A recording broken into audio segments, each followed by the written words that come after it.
우리가 나눈 이 본문은 이제 사사기의 마지막 대목입니다. 이스라엘의 내전의 상황이 벌어지는 가운데 베냐민 지파가 거의 멸족을 당할 위기에 처한 사건을 다루고 있습니다.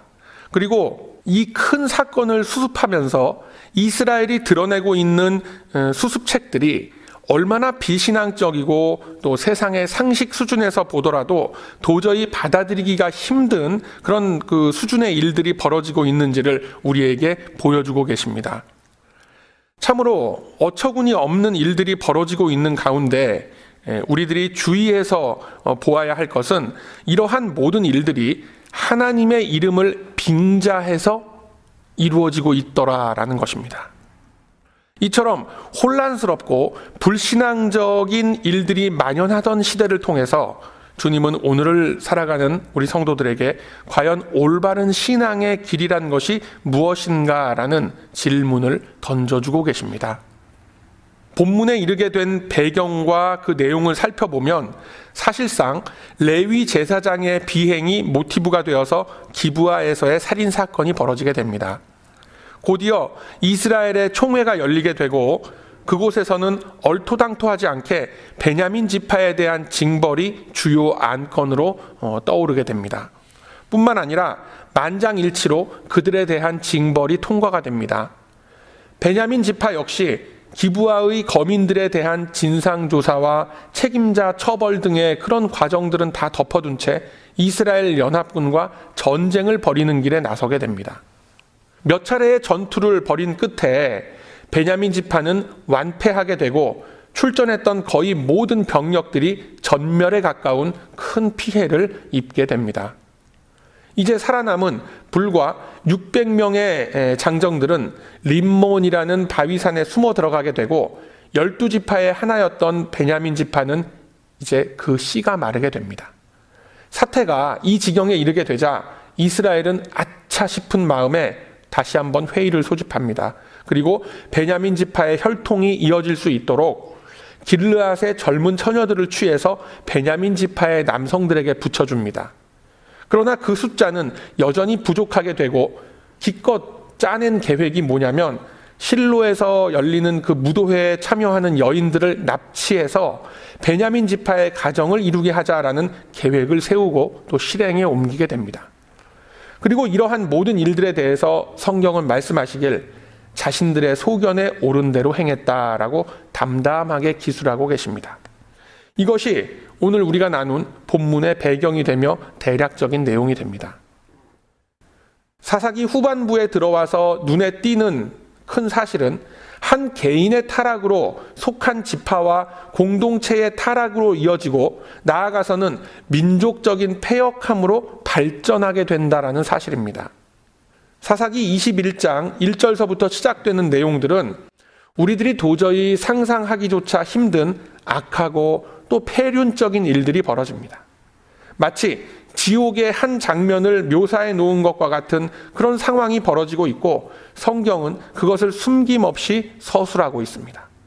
마치 요즘 몇 년간 전 세계를 테러의 불안함으로 몰아넣고 있는 IS라고 그러죠. 이슬람 국가라는 그런 테러 집단에서나 볼 수 있을 법한 일들이 벌어지고 있습니다.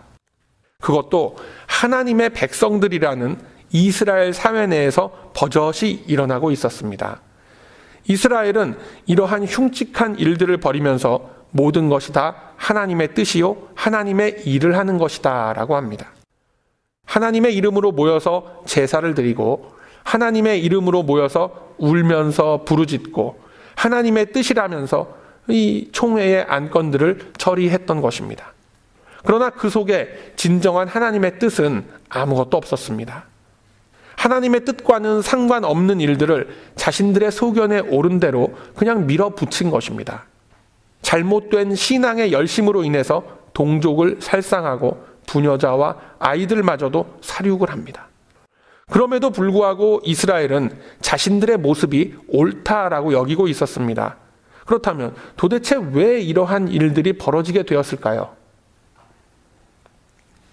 이 이스라엘에는 잘못된 신앙관이 입력이 되어 있었고 그릇된 가치관이 세워져 있었습니다. 잘못된 기준이 입력되어 있었기 때문에 그 기준에 맞춰서 나오는 모든 결과물들이 100% 잘못된 것만 나올 수밖에 없는 것입니다. 그렇다면 이스라엘은 도대체 어떤 신앙관을 가지고 있었단 말인가? 그것은 바로 형식주의, 교조주의로 나타나는 율법의 잘못된 이해와 적용에 있습니다. 자칫 율법주의로 빠진 잘못된 신앙의 열심은 편견이라는 것을 낳게 됩니다. 그리고 무조건적인 추종을 낳게 됩니다. 영성은 말할 것도 없고 올바른 지성을 가로막고 시대의 요구를 보지도 못하고 듣지도 못하게 막아버립니다. 그냥 막연한 종교적인 열심으로 감정적이고 자기중심적이고 자칫하면 주관적인 신앙으로 빠지게끔 만들어버리는 것입니다. 이러한 모습들을 사사기의 마지막에서 기록하시길 그때 그들에게 왕이 없으므로 사람이 각각 그 소견에 옳은 대로 행하였다라고 표현하시는 겁니다. 이제 이스라엘에 있어서 복음의 본질을 어떻게 삶 속에 잘 드러내느냐, 삶으로서 드리는 예배를 어떻게 잘 드릴 수 있느냐라는 이런 논제들은 더 이상 그들의 관심사가 아닌 것입니다. 자신들의 일그러진 신앙의 정체성을 율법과 형식주의라는 가면으로 덮어버림으로써 더 이상 그 내용에 대한 검증은 허용조차 하지 않는 분위기가 형성되었습니다. 그리고 그것이 전통이라는 것으로 굳어져 버린 것입니다. 그래서 우리들은 우리 안에 이어져 내려오는 신앙의 유산이라고 여기는 많은 것들이 과연 어디에 그 뿌리를 두고 있는지를 깊이 생각해 보고 따져봐야 할 필요가 있습니다. 그것은 모든 시대에 요구되어지는 신앙의 순수성과도 직결되는 문제입니다. 그러나 이스라엘은 이러한 요구에 눈 감아버리고 고개를 돌려버립니다. 그저 자신들의 형편과 처지에 편하고 좋은 길만 골라서 걸어간 것입니다. 하나님께서는 이러한 이스라엘 모습을 고발하시면서 그들을 정죄하시거나 임박한 심판의 메시지를 던지시지 않으셨습니다. 사실은 그게 더 무서운 것입니다. 시시때때로 쓴소리를 하고 바른 소리를 외치는 선지자들이 나타나서 회개를 촉구하고 해야 되는데 사사기 후반부에 들어와서는 전혀 그러한 움직임이 나타나질 않고 있습니다. 이제는 말씀을 따르지 않았음이 문제가 아니라 말씀을 따르고 싶어도 말씀이 의미하는 바가 뭔지를 아예 모르는 지경에까지 이르게 된 것입니다. 이것이 사사기 말기에 나타나는 이스라엘의 모습이었던 것입니다. 심지어 21장에 나타나는 이스라엘의 모습을 보면 그들은 진지했고 진실된 모습을 보여줍니다. 그들은 결코 경솔하지 않았고 결코 가볍게 처신하지 않았습니다. 그들은 항상 하나님의 이름으로 모여서 진지하게 의견을 나눴고 토론했습니다. 베냐민 지파를 치러 나갈 때도 여러 차례 하나님 앞에서 그 뜻을 구했습니다. 그리고 야베스 길르앗의 무고한 주민들을 학살할 때에도 각 지파의 리더들이 모여서 회의를 한 결과로서 그렇게 한 것입니다.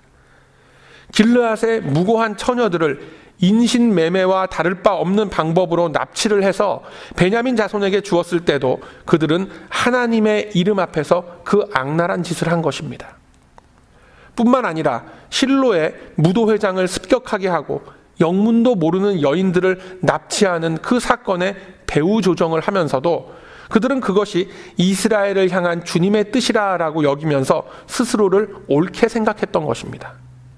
이처럼 잘못된 신앙의 기초 위에서 행해지는 그들의 열심과 그들의 그 진정은 복음의 본질적 가치와는 너무나도 멀리 떨어진 길로 행할 뿐입니다.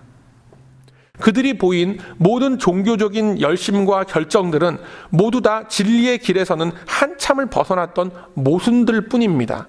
왜요? 잘못된 신앙의 기준 위에 쌓아 올린 그들의 진심과 열심은 복음의 본질적 가치랑은 전혀 멀어질 수밖에 없었던 것입니다. 결국은 종교적 형식이라는 그 껍데기만 남아서 자신들의 추악한 모습을 가리는 도구로서 사용한 것에 불과한 겁니다. 이처럼 본질을 잃어버린 종교적인 열성은 무엇을 우선순위로 판단해야 하는지를 놓치게 만들어버립니다. 여러분, 신앙의 본질을 잃어버리게 됨으로써 인류의 역사와 교회 역사에 해악을 끼친 사례는 너무나 많이 있습니다. 단적인 예로 중세의 십자군 운동이 그랬고 2차례에 걸친 세계대전이 그랬습니다. 그 시초는 모두 하나님의 뜻을 바르게 세운다라는 그런 명목이었지만 그 결과로서 하나님의 뜻이 바르게 세워졌던 것이 아닙니다. 자신의 기득권을 지켜내기 위한 돌파구로서 로마 교황청의 지배 세력은 이슬람 세력과의 전쟁을 기획하게 됩니다. 때마침 이슬람 세력이 예루살렘과 소아시아 연안을 점령하는 사건이 벌어지죠. 그러자 성지 회복이라는 종교적 감성을 자극해서 유럽의 그 대부분 선량한 백성들을 전쟁의 구렁텅이로 몰아넣고 마는 것입니다. 울고 싶은데 뺨 때려준 격이 된 셈이죠. 후대의 서양 역사와 교회의 역사는 그 사건을 가리켜서 신적인 소명을 이룬 위대한 전쟁이라고 평가를 합니까? 그렇지가 않습니다. 그저 부끄러운 중세 시대의 한 단면이었을 뿐입니다. 또한 신실했던 그 독일의 교회들이 히틀러에게 굴복한 사건들 여러분 잘 아실 것입니다. 이 쉰들러 리스트라는 영화로도 널리 알려져 있는 사건입니다. 그리고 사운드 오브 뮤직이라는 이 명장 영화의 시대적인 배경이 되기도 합니다. 그들은 홀로코스트라는 인류 역사의 길이 남을 끔찍한 학살을 자행했습니다. 그 원인을 보면 유대인들에 대한 근거 없는 비방과 인종차별적인 이데올로기가 숨어 있습니다. 그리고 당시 독일 사회에 만연해 있었던 여러 가지 사회적인 불만을 그곳으로 다 돌려버린 것입니다. 그러한 만행을 적당히 덮기 위해서 하나님의 뜻이며 거룩한 일이라고 본질을 왜곡해버렸습니다. 당시 형식주의에 치우쳐 있던 독일 교회는 그러한 만행을 보고 그냥 모른 척 눈 감아 버린 것입니다. 복음의 본질을 잃어버리고 참된 내용을 삶 속에 담아내지 못하게 된 그 교회들은 다른 민족과 다른 인종들에게는 바리새인 같은 태도로 일관을 합니다. 히틀러가 세운 모든 정책을 다 승인했고 교회 차원에서 다 지지해 줍니다. 이러한 것들이 모두 복음의 본질을 잃으면서 그 자리를 대신해서 나타나는 일들입니다. 히틀러의 그 나치가 당당하게 외쳤던 것이 뭐냐면 정의를 바로 세운다라는 겁니다. 그러나 정의라는 기준이 과연 무엇입니까? 게르만 민족만이 세계에서 가장 우수한 민족이라고 내세우는 것, 그런 게 정의는 아닙니다. 오늘 본문 속에 나타나는 이스라엘의 행동은 그럼 과연 정의로운 행동입니까? 그렇지가 않습니다. 그저 율법주의에 의한 신앙의 껍데기만 남아있는 모습일 뿐입니다. 그 속에서 이루어지는 모든 일들은 진리와는 전혀 상관없는 일들입니다. 그저 자신들의 이익과 자신들의 처지에 편한 대로 여러 사건들을 저질러 놓았을 뿐입니다. 이러한 일들이 요즘엔 없습니까? 오히려 더욱 기승을 부리고 있는 것이 현실입니다. 멀쩡한 예배당 건물을 놔두고 천문학적인 돈을 들여서 새로운 빌딩을 짓습니다. 그리고 그곳에 하나님의 영광이 있다라는 그러한 거짓말들을 스스럼없이 늘어놓고 있는 것입니다. 가난한 성도들의 그 신실한 열심을 이용해서 각종 명목으로 물질을 거두어 들여놓고 여러 가지 영리 사업을 벌이는 이 시대의 모습들을 봐도 겉으로는 다 하나님의 영광을 위해서 한다라고 합니다.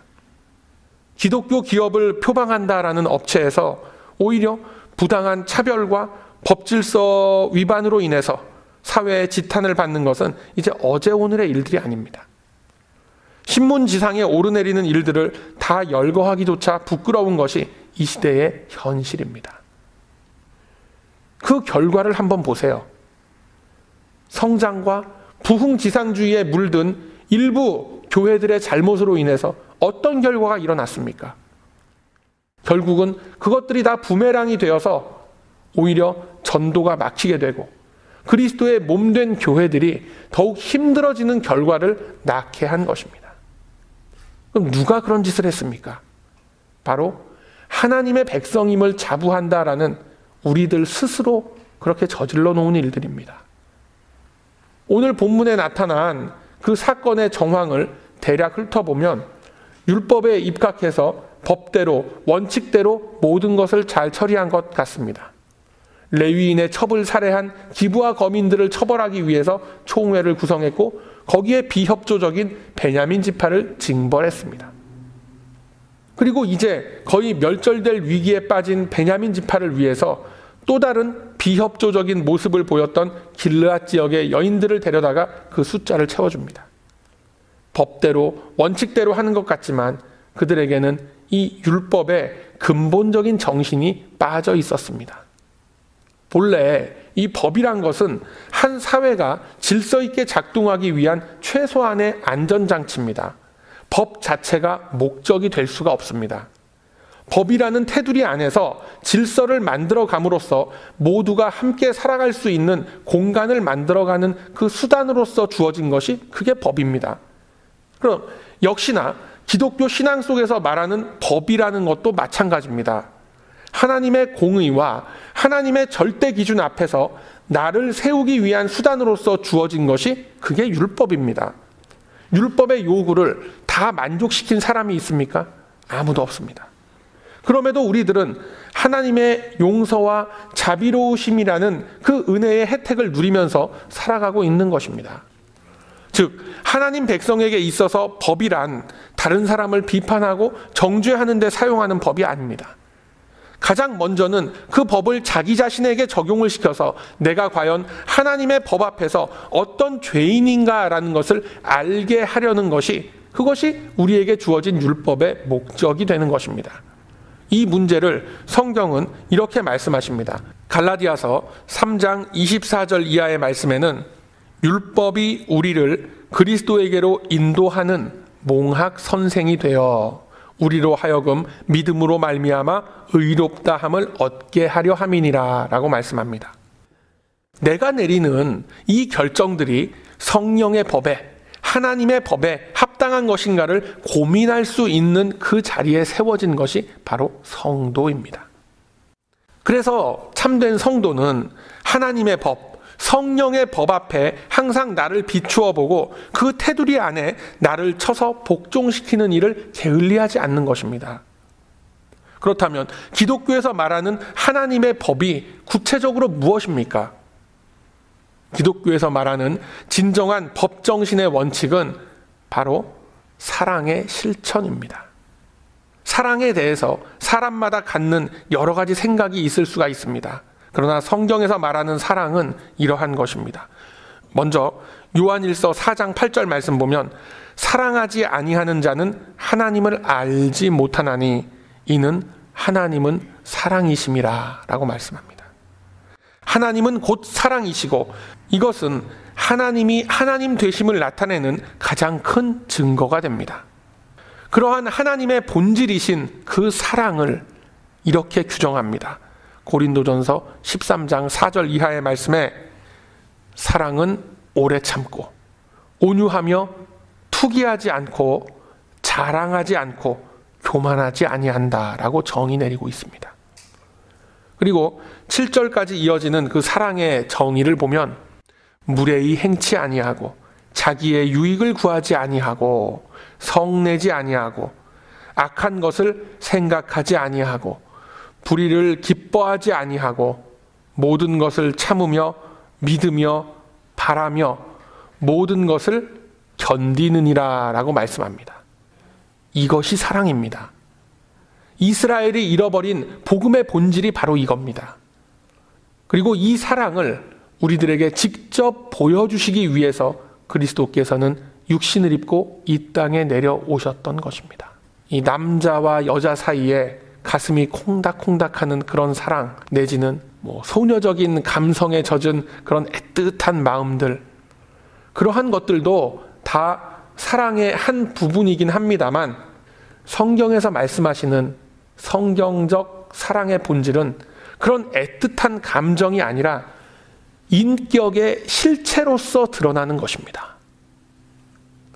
성숙한 신앙의 인격 속에서 하나님께서는 사랑이라는 모습과 그 성품으로 우리 안에 거하시는 것입니다. 여러분, 복음의 핵심이 바로 사랑이고 사랑은 생명을 낳습니다. 이스라엘은 삐뚤어진 신앙에서 나온 율법을 외쳤지만 그 안에는 사랑이 없었습니다. 결국 생명을 낳는 자리에 서서 행한 것이 아니라 살아있는 생명마저도 다 죽이는 자리에 서버렸던 것입니다. 원칙과 율법대로를 외치면서 일어섰지만 그들이 일으켰던 일들의 결과를 보면 결국은 이스라엘 민족 간의 내란 전쟁을 더 크게 일으켰고 범국가적 차원에서 납치와 성폭행을 묵인하고 방조했습니다. 자신들의 딸은 베냐민 지파에게 주지 않기로 하나님 앞에서 맹세했기 때문에 줄 수 없다라고 합니다. 그러면은 다른 집 딸들은 억지로 데려다가 본인의 의사가 어떻든 말든 간에 율법에 규정된 혼인의 예법과 규례에 맞지도 않게 그렇게 악행을 저지르고 나서도 양심의 가책 한마디도 없는 것입니다. 자기들 욕심과 자기들의 형편에 맞는 대로 엉터리 맹세를 한 겁니다.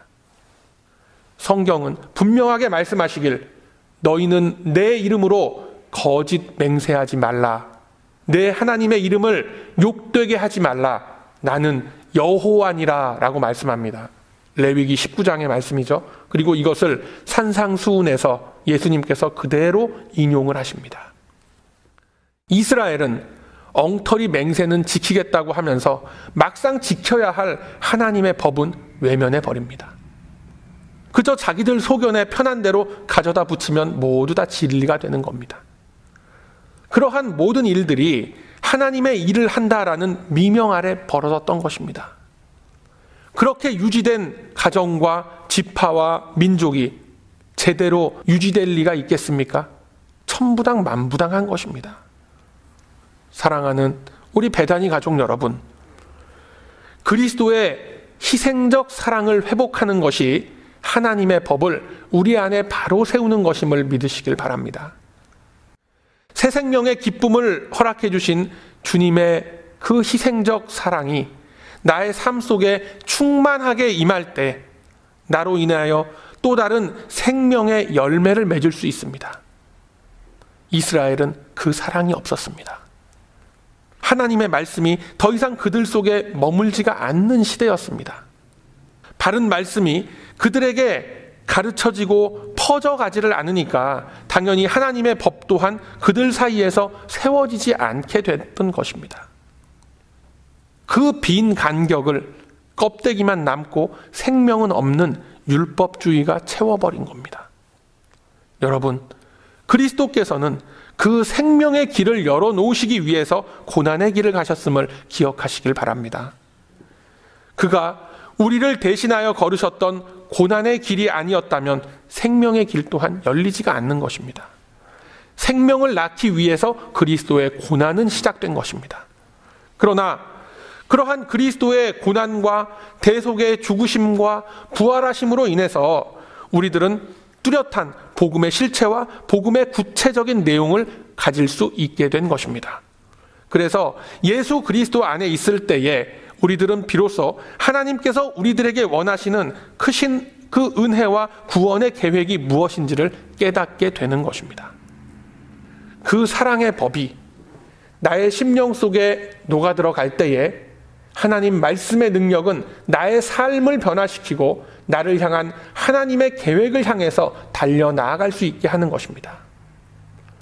그래서 하나님의 법을 세운다라는 것은 결국 그리스도께서 우리들에게 베풀어 주신 희생적 사랑을 우리들의 삶 속에 담아낼 수 있어야 하는 것입니다.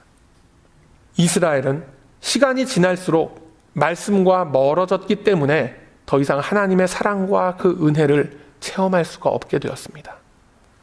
그저 형식뿐인 종교적 열심이, 종교적 껍데기만 남아있게 된 것입니다. 그것마저도 일그러진 모습으로 변화되어져 갔기 때문에 그들이 내리는 모든 결정마다 하나님의 선하심과 거룩하신 모습은 드러나지 않았습니다.